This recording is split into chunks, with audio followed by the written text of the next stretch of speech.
আসসালামু আলাইকুম বন্ধুরা, আশা করি ভালো আছেন। আজকে আমি আপনাদের দেখাবো কিভাবে একটা ফাইল গুগল ড্রাইভে আপলোড দিতে হয়। চলুন দেখে নিই। আমি আমার মেইলটা ওপেন করে রেখেছি। সেখান থেকে এই যে মেইল থেকে গুগল ড্রাইভে যাবেন। গুগল ড্রাইভ লোড হতে সময় নেয় না, নেটটা একটু স্লো, তাই হয়তো।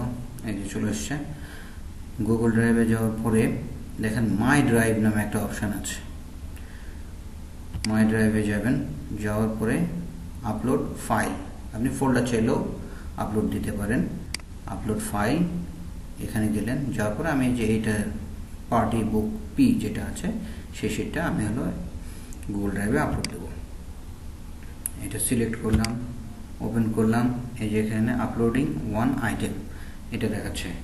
এখানে দেখুন আপলোড কমপ্লিট। এই যে এইটা পার্টি বুক পি, এইটা চলে এসছে। এখন এইটা দেখেন এক্স এর মতো হয়ে আছে, লোগোটা এক্স এর মতো হয়ে আছে।